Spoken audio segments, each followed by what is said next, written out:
Hey everyone, me Kevin here with your late stimulus and news update for Friday, October 2nd. The House will not leave the Capitol this weekend as expected. A deal to bail out airlines was, quote, imminent this morning, but Republicans have blocked that bill. Nancy Pelosi has outlined her 5 remaining differences to strike a stimulus deal. And surprisingly, they're not that big. We'll add up the math in this video. Mitch McConnell has expressed that he thinks we're getting close, which is the first time I've ever heard him say that, and talks have accelerated in the last couple of days. President Donald Trump is now being transported to Walter Reed Medical Center, aka the hospital, within just 24 hours of testing positive for COVID. The Global Times says Trump is paying the price for not doing more during the pandemic. China is ridiculing Trump for playing down the virus. At the same time, Biden has taken the high road and has removed all attack ads or negative ads targeting Trump. However, this could potentially also be a signal of the severity of the situation with Trump. This morning, Mark Meadows appeared defeated when he warned that more COVID positive tests will be coming to the White House. Additionally, Trump has now been given intravenously an experimental cocktail to help him fight the coronavirus and his COVID-19 infection, along with multiple other updates. However, within hours of taking this experimental drug, it was decided that Donald Trump should be taken to the hospital by helicopter. Let's get started. First, on airlines, Nancy Pelosi has expressed willingness to pass a standalone airline bailout if a bipartisan relief bill is not struck with White House negotiators. The House of Representatives therefore tried today to unanimously pass an airline bailout. However, Republicans this time blocked the piecemeal deal.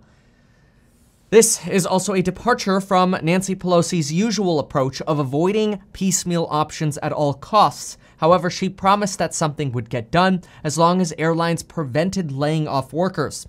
Airlines like American Airlines instantly stated that they would give Congress an additional few days to get something done before officially laying off thousands of their workers.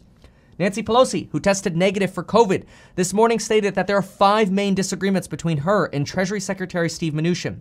Here they are briefly. On unemployment, number 1, Nancy Pelosi wants $600. Republicans want $400 per week. Nancy Pelosi wants 5 more weeks of coverage than Republicans want as well. Nancy Pelosi wants $208 billion for schools. Republicans and Mnuchin countered at $150 billion. Nancy Pelosi wants $417 billion for state and local governments to help them stay funded through the next few months.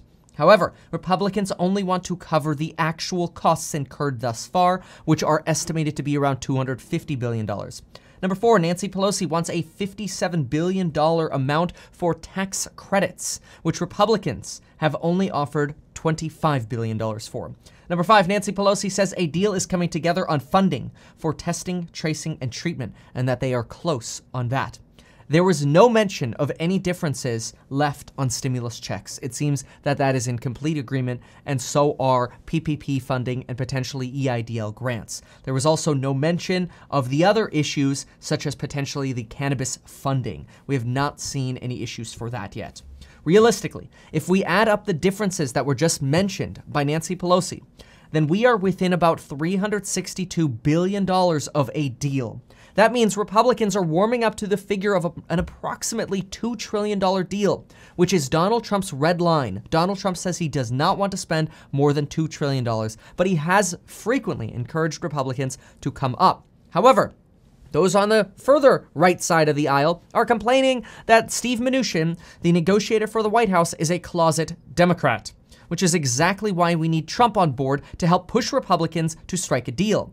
Unfortunately, Donald Trump is now heading to the hospital, and at the time of this recording, Trump is taking Marine One to Walter Reed Medical Center, and he will be at Walter Reed Medical Center for what was first stated to be a few days and has now been transitioned to several days. But first, many reports now suggest that Trump needs a win before the election, especially with the lack of his ability to campaign in the next couple of weeks. This means that Trump may be encouraged to push for more stimulus funding and potentially even more than $2 trillion. Nancy Pelosi this morning said maybe now Republicans will see the true needs and come up on their figure. Mitch McConnell states that talks have sped up in the last couple of days and thinks that we are, quote, close to getting an outcome. Steny Hoyer said today that the House will not leave for a break because stimulus relief talks could bear fruit as soon as this weekend. As of this morning, Donald Trump's symptoms were a low-grade fever, nasal congestion, and a cough. Larry Kudlow has said that Trump's symptoms were mild. But then again, this is the same person who says we're in a super V. Well, now we've gone from mild to Trump preparing to spend several days in the hospital. And this is possibly due to new symptoms such as a spiking fever, according to people familiar with the matter, and chills.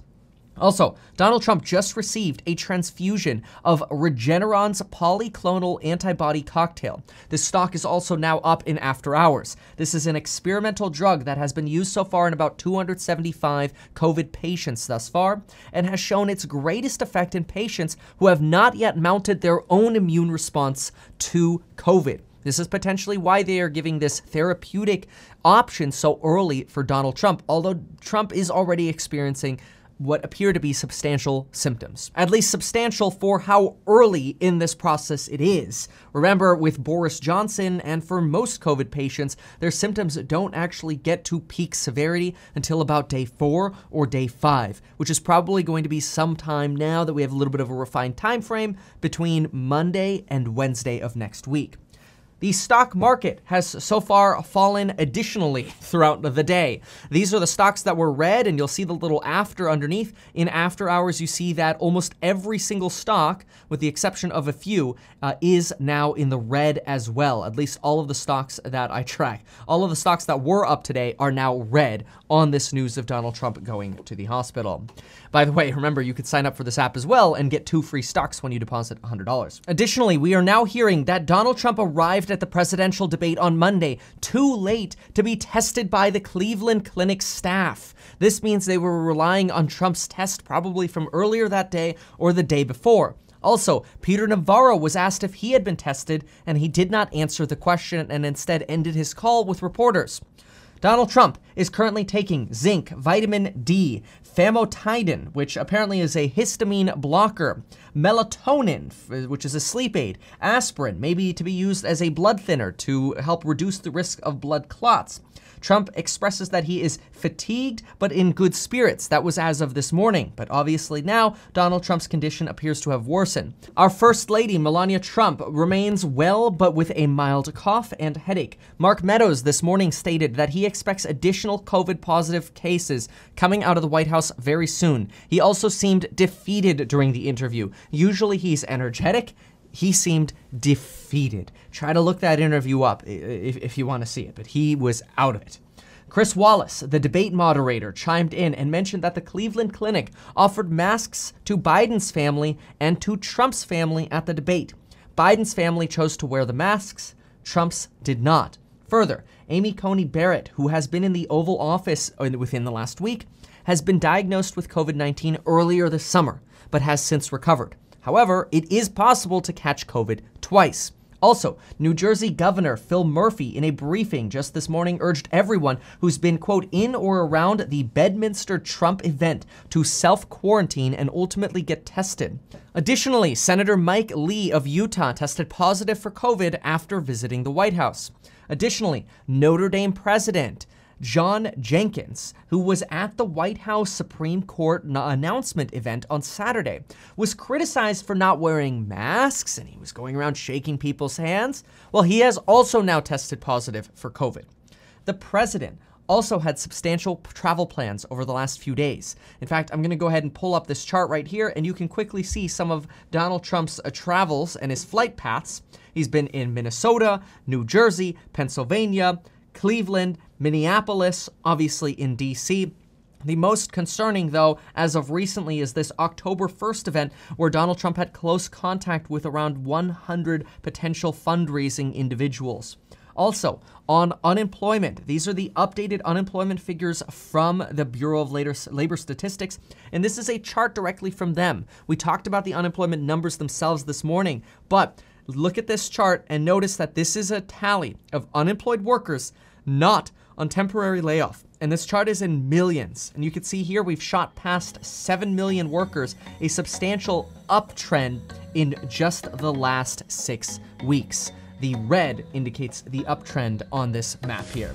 Well, there you have the update for today. If this video has not encouraged you to get life insurance in as little as 5 minutes, which you could Apple Pay or Android Pay for in the middle of a pandemic, honestly, I don't think anything will. But at the very least, you can get yourself 2 free stocks with Webull when you sign up and deposit just $100. Thank you so much for watching, folks. We'll see you next time, hopefully with better news.